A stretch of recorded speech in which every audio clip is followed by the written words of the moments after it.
Hello, नमस्ते। कैसे हैं आप सब?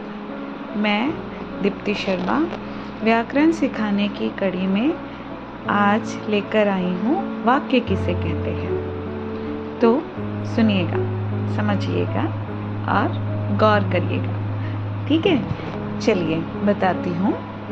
पदों या सार्थक शब्दों का व्यवस्थित समूह जिससे वक्ता मतलब कहने वाला वक्ता के कथन का अभीष्ट आश्रय अर्थ पूर्ण रूप से स्पष्ट होता है, वाक्य कहलाता है। इसे हम लोग दूसरे शब्दों में यह भी कह सकते हैं कि शब्दों के सार्थक मेल से बनने वाली इकाई वाक्य कहलाती है। इसके अलावा आचार्य विश्वनाथ ने अपने साहित्य दर्पण में लिखा है, वाक्यम स्यात्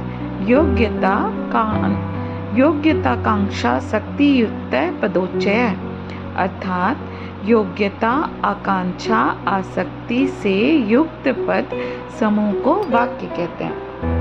व्याकरण की दृष्टि से एक शुद्ध वाक्य में क्या कौन कौन से गुण होने जरूरी है? तो देखिए, इनमें निम्नलिखित गुणों का होना बहुत जरूरी है। क्या क्या है? आकांक्षा अर्थात इच्छा वाक्य पदों के मेल से बनता है। किसी वाक्य में आने वाले पदों को जानने की इच्छा आकांक्षा कहलाती है। योग्यता पदों में निहित अर्थ का ज्ञान कराने की क्षमता को योग्यता कहते हैं। निकटता वाक्य का उचित व पूर्ण अर्थ प्रकट करने के लिए पदों की एक दूसरे से निकटता आवश्यक है। यदि वाक्य में आए एक पद का उच्चारण दूसरे पद से काफी समय बाद किया जाए तो अर्थ प्रकट होने में रुकावट होती है। अर्थात हम अगर किसी वाक्य को कहते हैं, जैसे मुझे खाना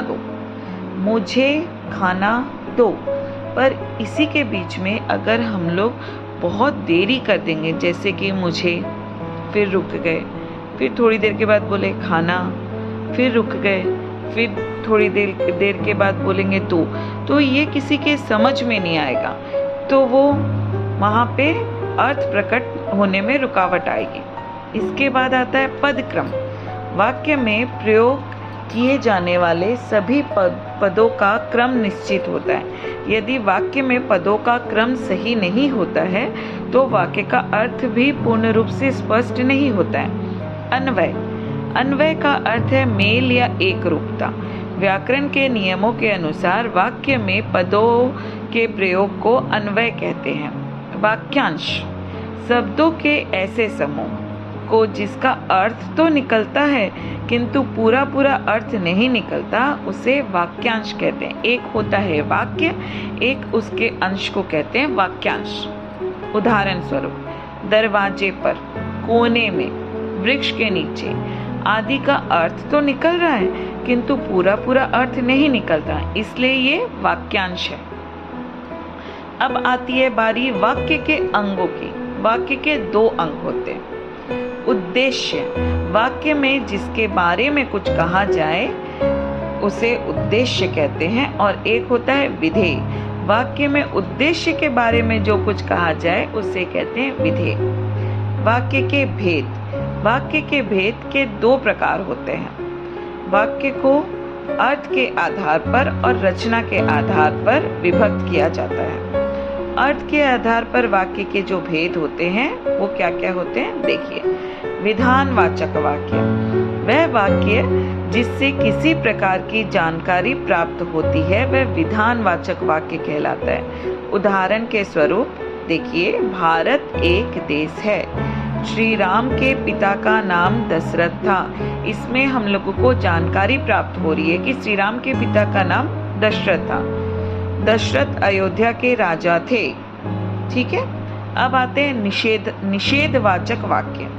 जिन वाक्यों से कार्य न होने का भाव प्रकट होता है उन्हें निषेधवाचक वाक्य कहते हैं। जैसे मैंने दूध नहीं पिया, इसमें मैं बता रही हूँ कि मैंने दूध नहीं पिया, मतलब मेरा कार्य नहीं हुआ है। मैंने खाना नहीं खाया। प्रश्नवाचक वाक्य वह वाक्य जिसके द्वारा किसी प्रकार प्रश्न किया जाता है वह प्रश्नवाचक वाक्य कहलाता है। जैसे यह किसकी पुस्तक है, श्री राम के पिता कौन थे, इत्यादि। आज्ञावाचक वाक्य वह वाक्य जिसके द्वारा किसी प्रकार की आज्ञा दी जाती है या प्रार्थना की जाती है वह आज्ञावाचक वाक्य कहलाते हैं। जैसे सदा सत्य बोलना चाहिए, ये उपदेश है। एक गिलास पानी लाओ, ये आज्ञा दी जा रही है। मुझे अब चलना चाहिए, मैं अनुमति मांग रही हूँ। मुझे एक दिन का अवकाश दे दीजिए, ये प्रार्थना किया जा रहा है। तो ये जिसमें ये सारे भाव आते हैं वो आज्ञावाचक वाक्य कहलाते हैं। विस्मयादिवाचक वाक्य वह वाक्य जिससे किसी प्रकार की गहरी अनुभूति का प्रदर्शन किया जाता है वह विस्मयादिवाचक वाक्य कहलाता है। जैसे कि आहा कितना सुंदर उपवन है, ओह कितनी ठंडी रात है, बल्ले हम जीत गए। तो इसमें आहा, ओह, बल्ले बल्ले ये सब गहरी अनुभूति प्रदर्शित कर रही है, इसीलिए ये विस्मयादिवाचक वाक्य कहलाते हैं। इच्छावाचक वाक्य जिन वाक्यों में किसी इच्छा, आकांक्षा या आशीर्वाद का बोध होता है उन्हें इच्छावाचक वाक्य कहते हैं। जैसे कि भगवान तुम्हें दीर्घायु प्रदान करे, नव वर्ष मंगलमय हो। संकेतवाचक वाक्य जिन वाक्यों में एक बात या काम का होना दूसरी बात या काम के होने पर निर्भर करता है उन्हें संकेतवाचक वाक्य कहते हैं। उदाहरण स्वरूप परिश्रम किया है तो सफलता अवश्य मिलेगी। इसमें सफलता अवश्य मिलेगी ये निर्भर कर रहा है परिश्रम पे, इसलिए संकेतवाचक वाक्य है। संदेहवाचक वाक्य जिन वाक्यों में संदेह का बोध होता है उन्हें संदेहवाचक वाक्य कहते हैं। जैसे शायद मैं लॉटरी जीत जाऊं, इसमें शायद है अर्थात संदेह है। रचना के आधार पर वाक्य के भेद कितने होते हैं? रचना के आधार पर वाक्य के निम्नलिखित 3 भेद होते हैं। जैसे कि सरल वाक्य। सरल वाक्य क्या होते हैं? जिस वाक्य में एक उद्देश्य, एक विधेय तथा एक ही मुख्य समापिका क्रिया होती है उसे सरल या साधारण वाक्य कहते हैं। जैसे कि आदित्य पढ़ता है, ठीक है, अनिरुद्ध ने भोजन किया। इसमें एक उद्देश्य पढ़ना, एक विधेय और एक ही समापिका है।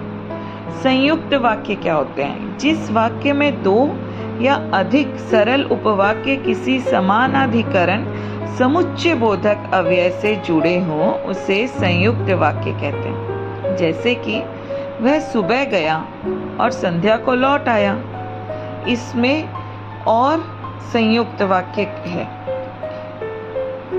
संयुक्त वाक्य के 4 भेद होते हैं, 4 प्रकार होते हैं। जैसे कि संयोजक संयुक्त वाक्य, विभाजक संयुक्त वाक्य, विरोधवाचक संयुक्त वाक्य और परिणामवाचक संयुक्त वाक्य। मिश्र जटिल वाक्य जिस वाक्य में एक मुख्य या प्रधान उपवाक्य हो और अन्य उपवाक्य हो उस पर आश्रित ना हो उसे मिश्रित वाक्य कहते हैं। ये उपवाक्य वैधिकरण समुच्चय बोधक अवयवों से जुड़े होते हैं। जैसे जो ही उसने दवा पी वह सो गया, यदि परिश्रम करोगे तो उत्तीर्ण हो जाओगे। यह है उपवाक्य के भेद। प्रधान उपवाक्य, आश्रित उपवाक्य। प्रधान उपवाक्य क्या होते हैं? जो उपवाक्य पूरे वाक्य से पृथक भी लिखे जाएं तथा जिसका अर्थ किसी दूसरे पर आश्रित ना हो उसे प्रधान उपवाक्य कहते हैं। और आश्रित उपवाक्य क्या कहते हैं? आश्रित उपवाक्य प्रधान उपवाक्य के बिना पूरा अर्थ नहीं दे सकते, यह स्वतंत्र भी नहीं लिखे जा सकते। जैसे यदि सोहन आ जाए तो मैं उसके साथ चलूं। यहाँ यदि सोहन आ जाए ये आश्रित उपवाक्य है तथा मैं उसके साथ चलूं ये प्रधान उपवाक्य। आश्रित उपवाक्यों को पहचानना अत्यंत सरल है। जो उपवाक्य की, जिससे कि, ताकि, जो ही, जितना, ज्यों, क्योंकि, चूंकि, यद्यपि, यदि इतने कितना भी आदि शब्दों से आरंभ होते हैं वे आश्रित उपवाक्य कहलाते हैं। इसके विपरीत जो उपवाक्य इन शब्दों से प्रारंभ नहीं होते वे प्रधान उपवाक्य हैं। आश्रित उपवाक्य 3 प्रकार के होते हैं जिनकी पहचान हम लोग इस तरह से कर सकते हैं। जैसे संज्ञा उपवाक्य। संज्ञा उपवाक्य का प्रारंभ की से होता है। विशेषण उपवाक्य। विशेषण उपवाक्य का प्रारंभ जो अथवा इसके किसी रूप, जिसे, जिसको, जिसने, जिनको आदि से होता है। और क्रिया विशेषण उपवाक्य। क्रिया विशेषण उपवाक्य का प्रारंभ जब, जहाँ, जैसे आदि से होता है। वाक्यों का रूपांतरण। ये वाक्यों का रूपांतरण क्या होता है? देखिए, किसी वाक्य में अर्थ परिवर्तन किए बिना उसकी संरचना में परिवर्तन की प्रक्रिया वाक्यों का रूपांतरण कहलाती है। मतलब उनका अर्थ परिवर्तन नहीं कर रहे हैं पर उनके संरचना में परिवर्तन कर ले रहे हैं। एक प्रकार के वाक्य को दूसरे प्रकार के वाक्यों में बदलना वाक्य परिवर्तन या वाक्य रचनांतरण कहलाता है। ठीक है। वाक्य परिवर्तन की प्रक्रिया में इस बात का विशेष ध्यान रखना चाहिए क्योंकि वाक्य का केवल प्रकार बदला जाए, उसका अर्थ या काल आदि नहीं बदला जाए। वाक्य परिवर्तन करते समय ध्यान रखने योग्य बातें क्या होती है? केवल वाक्य की रचना बदलनी चाहिए, अर्थ नहीं। सरल वाक्यों को मिश्र या संयुक्त वाक्य बनाते समय कुछ शब्द या तो संबंध बोधक अव्यय अथवा योजक आदि से जोड़ना चाहिए, जैसे क्योंकि, की और इसलिए, तब आदि। ठीक है। संयुक्त मिश्र वाक्यों को सरल वाक्यों में बदलते समय योजक शब्दों या संबंध बोधक अवयवों का लोप करना चाहिए। ये हुई वाक्य के बारे में जानकारी। मैं जल्दी ही आप सबके सामने व्याकरण की और दूसरी कड़ी लेकर उपस्थित होंगी। तब तक के लिए नमस्कार, धन्यवाद।